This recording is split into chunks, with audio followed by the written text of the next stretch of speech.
Having a really cool bag to carry your stuff in can make all the difference between a good day and a bad day. I've got more than a few of them, but Cravar is something else, and almost nobody has heard of them because they don't have a huge advertising budget and they're 100% owned and handmade in Indonesia. But they've managed to carve out their own place among enthusiasts, and rightfully so, because this company makes seriously sexy, masculine leather bags that turn heads without being ostentatious. I saw a review with this quote. It said, "It nods to yesteryear, but it's far from stuffy, trading the classic modern balance with delicate new."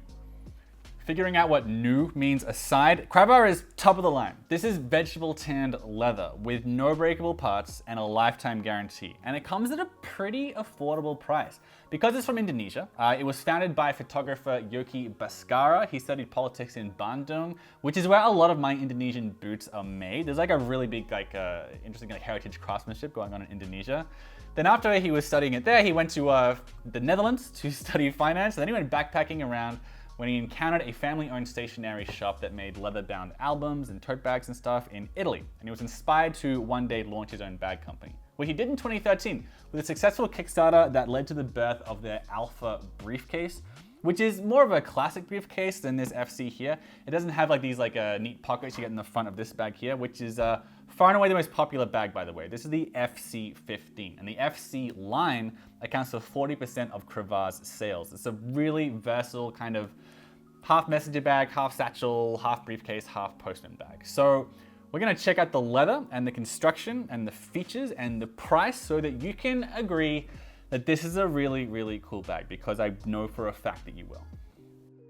So it would have been easier for Yogi Baskara to purchase leather from an established tannery like in the US or the UK or Italy, but he wanted the finished goods to be as Indonesian as possible. So he designed the leather himself with a buddy of his who owns a tannery called Amerta Leather, which uses hides locally sourced in Yogyakarta, which, fun fact, is the only Indonesian city which is still ruled by a monarchy.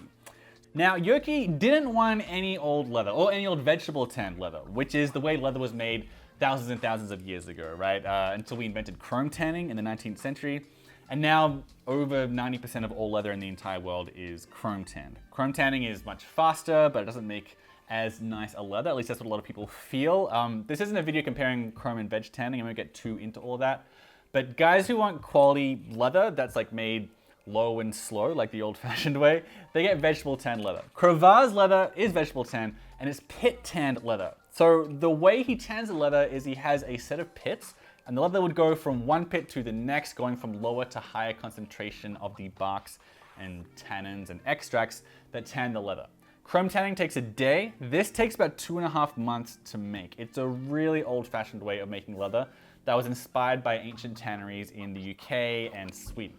So Yogi had to persuade this dude to set up this whole process with all the pits, so the leather is not only very Indonesian and very old-fashioned, but this leather is also very Cravar. It's made specifically for them, it's a very nice aspect of the brand. And the result is this beautiful 2mm thick leather that, unlike the chrome tan leather I looked at from like Saddleback and Kodiak leather, it doesn't have a lot of pull-up to it. Like when you fold the leather, the color doesn't change from oils and waxes moving around the inside or anything. And leather not being pull-up, like non-pull-up leather, that is pretty common in vegetable tan leather. So it's it kind of makes like a more sensible, not crazy rugged looking leather that's quite smooth, and there's not a lot of grain here. But that doesn't mean it isn't tough. Veg tanned leather is super tough, and it will age beautifully and last forever. I mean, maybe not technically forever, but you do get a lifetime guarantee with this anyway. So that's pretty cool. All right, I've talked your ear off about the leather, but what have they made with the leather? They've made a really versatile everyday bag that's inspired by classic leather messenger field bags. The first thing you probably noticed is the cool, and let me get this out, these cool 2 front pockets here at the front, which are really good size for a phone or a book or maybe a tablet. I don't know. I don't own a tablet. Looks about tablet size. The next thing you probably noticed was the snazzy body straps that go all the way around the bag, providing a load-bearing structure for the bag.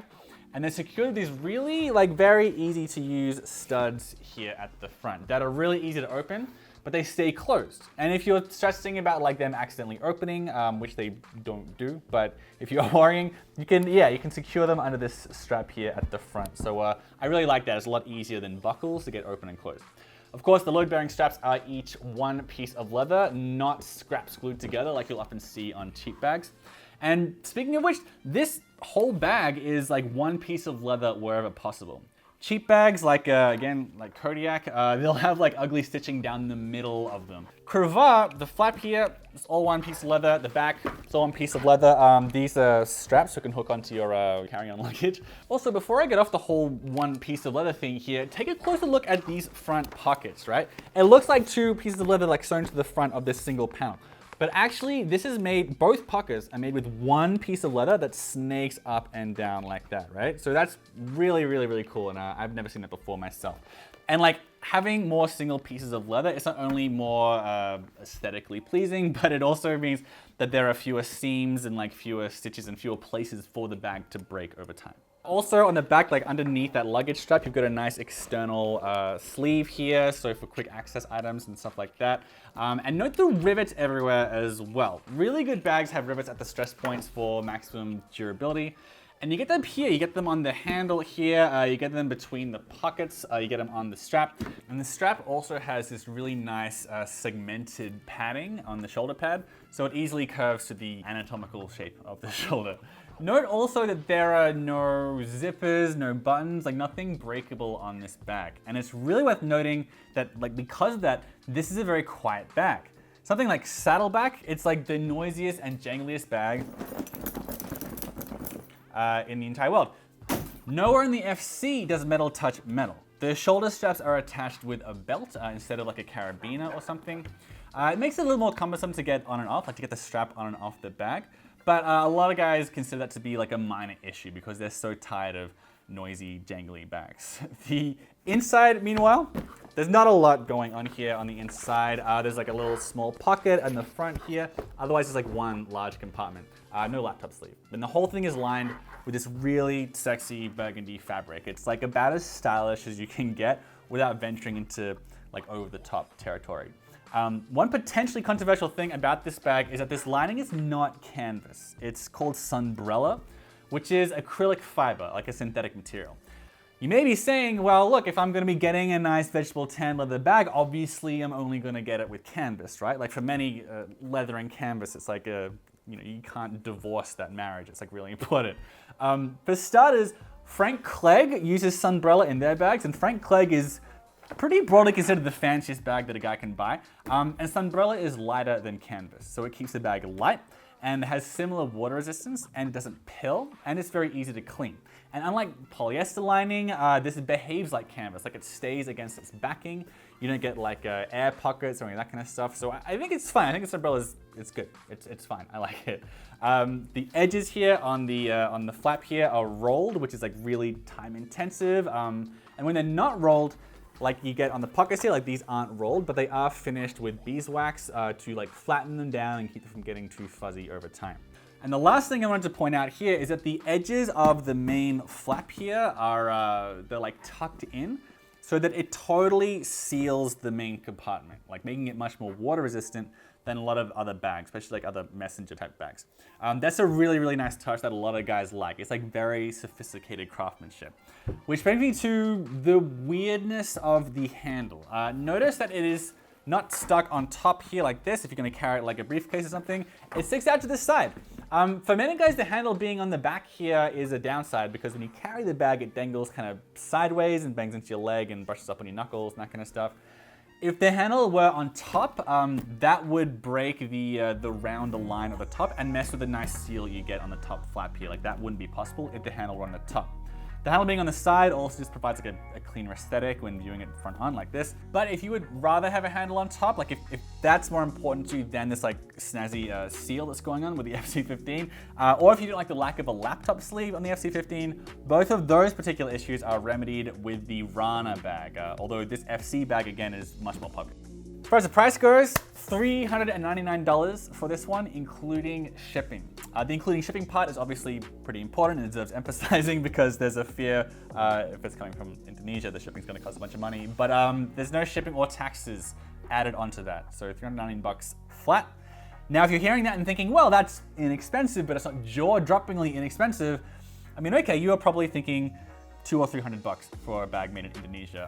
But if this were made in the US, it'd be at least $500. So while it's not a fraction of the cost, it's still a very good buy. And unlike Indonesian boots, you don't have to wait months and months and months for them to make the bag for you.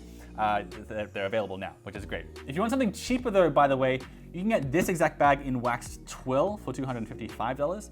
And the FC series comes in smaller sizes too. The FC 13, which is 13 inches long, is $359, and the FC 11 is $329, and they all come in 4 colors of leather or 2 colors of canvas if, again, you want a cheaper option. All right, let's wrap it up with the pros and cons. Look, it's just the most beautiful bag. It's innovative, but it's traditional. It's gorgeous, but it's masculine. It has a nice amount of pockets, but it's not overbuilt. It doesn't have any dividers inside the bag, like a lot of bags I have, which I get the functionality of, like arranging your documents and stuff, but the dividers mean that you can use this bag to carry anything. Like the lack of dividers, means you can carry anything. The lining is really cool. I know it's not canvas, but it looks sexy as hell, and it's as water resistant as canvas, and it's easier to clean. A big deal is that this is vegetable tanned leather. Many purists out there only get vegetable tanned leather, especially if they're getting bags. The process is like a bit better on the fibers. The leather's more long lasting. Many believe it ages better, that's subjective, but the fact that also it was designed by and for Cravar themselves is really nice. Plus the edges are either rolled or they're finished with beeswax. That's a big priority for aesthetics and longevity for many guys. The hardware is all 100% brass, which gives it this nice, almost antique look to it. There are no breakable parts, no metal touching metal, nice and quiet. The stitching is maybe like nylon 6.6 thread. You don't want cotton for leather bags, you want nylon like these, so it's gonna last longer and has a lifetime guarantee. And also the articulated shoulder strap is really comfy as well. And the bag can be attached to your luggage really easily with a strap on the back. And just the design of the top flap as well, like it's completely sealing over the compartment and the pockets. Like it's a really well constructed bag. There are rivets everywhere. It's got the ruggedness of saddleback and like the clean lines of dressier bags like Satchel and Page or something. So it's easy to use as an everyday bag. You can bring it to the office, but it's also a little daring. So just the design is just really good. Potential downsides, there's no shortage of guys who will only have a bag with leather and or canvas. They don't want anything synthetic like umbrella in it. I've already given reasons as to why I think the acrylic fiber is fine, but there's plenty of guys who they'll only get canvas. That's totally fine. If you're a very traditional dude. There's also no laptop sleeve. Some guys don't like that. The flap doesn't hang open easily. You see how like it always wants to come back down like that? You can't like easily close like that. That bothers a couple of guys. I don't think it's a non-issue personally, but that's just like a side effect of like the nice seal that you get here. All right, man, those are my thoughts on the Cravar FC 15 bag. I've actually been using this bag for a few months. It's appeared in a couple of like past reviews. If you want to like kind of Where's Waldo, you can find them in a couple of the past ones. But I really like this bag. I think it's really cool. It's gonna last you forever. Nice and quiet, good size, and it's vegetable tanned leather, and it's under $400. Cool. It's a cool bag. There's a link in the description below if you want to buy it. If not, totally fine. But subscribe as well. So I'm doing more leather bags. I'm going to do a couple more leather bags, see how that goes. And there's also plenty of boot reviews and jeans reviews, all that kinds of stuff coming up.